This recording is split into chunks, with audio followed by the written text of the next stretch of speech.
Ertugrul Ghazi کون تھا، جانیں گے آج کی ویڈیو میں۔ یہ کوئی ناول، کہانی یا ڈرامہ نہیں، بلکہ اسلامی تاریخ پر مشتمل سچی داستان، خلافت عثمانیہ کی بنیاد رکھنے والے قبائلی ترک کے سب سے بہادر قبیلے اور شاخ کائی کے سردار ارطغرل غازی کی داستان ہے۔ ترک بہادر سردار سلیمان شاہ کی 1191 عیسوی میں پیدا ہونے والے ارطغرل غازی، جس کی خلافت کی بنیاد پر تقریباً 600 سال تک ترکوں کی تلواروں نے امت مسلمہ کا دفاع کیا۔ اہم اور بنیادی کردار حضرت ابن العربی اور سفید داڑھی والے سلجوقی سلطنت کے بزرگ علماء کا تھا، جن کا مقصد پوری دنیا میں صرف اور صرف نظام الہی کا قیام اور نفاذ قائم کرنا تھا۔ اس ایک شخص نے اپنی بہادری، دلیری اور جان فشانی سے عیسائیوں، یہودیوں اور چنگیزیوں بلکہ پوری دنیا کے سب سے سپر ترین طاقتوں کو ہلا کر رکھ دیا تھا۔ جہاں ہی جاتا فتح اس کا مقدر بن جاتا۔ ناظرین، یہ اتنا بہادر تھا، تنہا عیسائیوں کے قلعے سے 1000 لوگوں کو واصل جہنم کر کے واپس اپنے قبیلے پہنچتا۔ یہ کفار کے دلوں میں موت کی وحشت بنا رہتا تھا، رہتی دنیا تک وہ اس کا بال بھی باقا نہ کر سکے۔ ابن العربی اور سلجوقی بزرگ حضرات نے جہاد کے لیے ترک آؤس خان کے خاندان کے 12 قبیلے سے ایماندار اور بہادروں پر مشتمل ایک گروپ بنا دیا تھا۔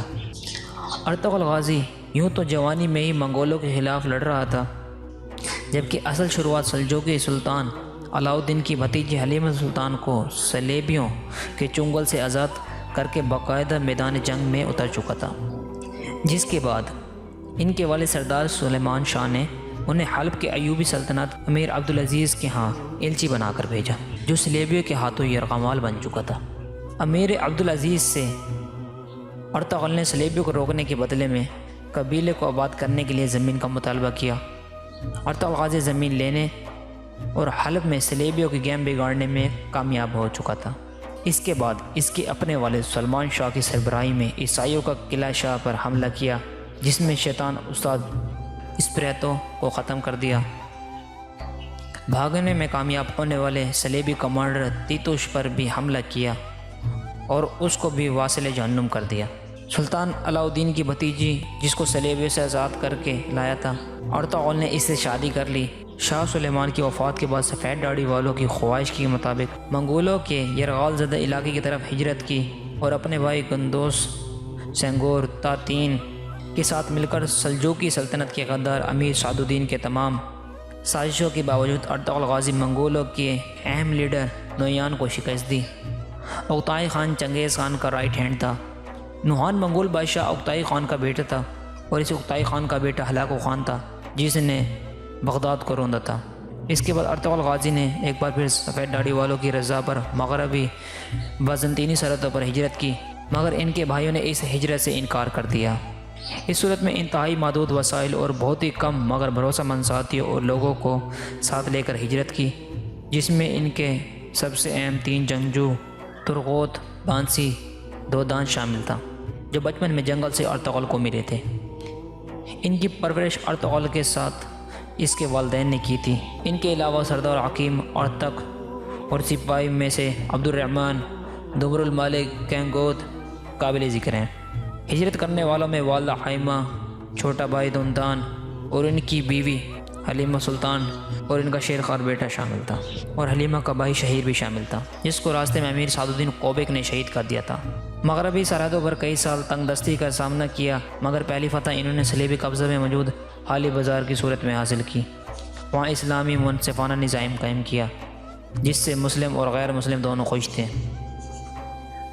سلطان علاؤالدین نے ارطغرل غازی کو مغربی سرحدوں پر اپنا سردار اعلیٰ بنایا اور وہاں کی ریاست امور ان کے سرپرست کیے۔ امیر سعد الدین نے ان کے خلاف سازشیں جاری رکھی اور ان کے فتوحات کو سست کر دیا، مگر روک نہیں سکے۔ روم کے شہنشاہ اور غدار سعد الدین پاپائے روم کی ملکیت نے ارطغرل کو زیر کرنے کے لیے آپس میں گٹھ جوڑ کر لیا، مگر ارطغرل نے پہلے ہی گورنر کو قتل کر دیا اور پھر کالا سجار کو فتح کر لیا اور دوسرے گورنر کو پکڑ کر امیر سعد الدین کی غداریوں کے خلاف سلطان علاؤالدین کے حضور پیش کیا۔ پھر ارطغرل نے گورنر کو آزاد کر دیا، جس سے متاثر ہو کر گورنر مسلمان ہو گیا اور ارطغرل کا ساتھی بن گیا۔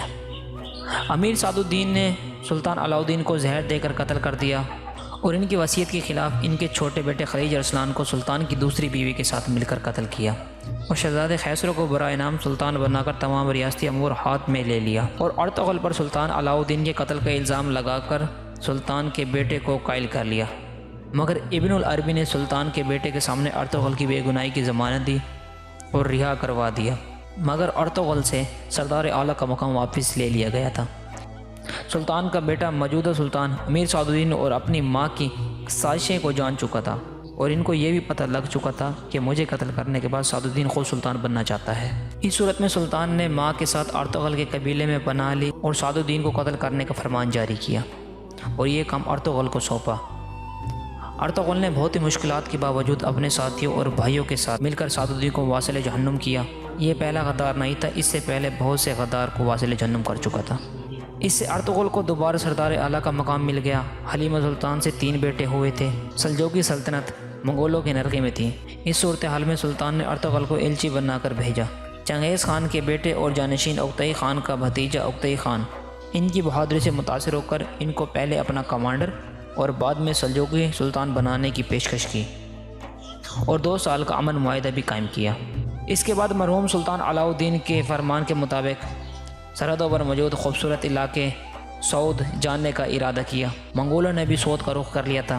سعود میں ارطغرل نے منگولوں اور صلیبیوں دونوں کو شکست دی اور اسلامی منصفانہ نظام قائم کیا اور سلجوقی سلطنت کے خاتمے پر اپنی سلطنت کے قیام کا آغاز بھی کر دیا تھا اور اس کے لیے جدوجہد شروع کر دی تھی، جو ان کی وفات کے بعد ان کے بیٹے عثمان اول کی لیڈرشپ میں خلافت عثمانیہ یا خلافت سلطنت کی صورت میں قائم کی گئی، جو 600 سال تک مسلمانوں کی حفاظت کر کے رہتی دنیا تک مثال بن گئی۔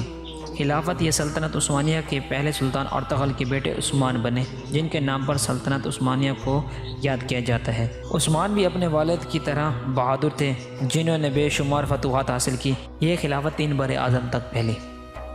دوستوں، امید کرتا ہوں آج کی ویڈیو آپ کو پسند آئی ہوگی۔ مزید ایسی اور انٹرسٹنگ ویڈیو کے لیے ہمارے چینل کو سبسکرائب کریں، ویڈیو کو لائک کریں۔ شکریہ۔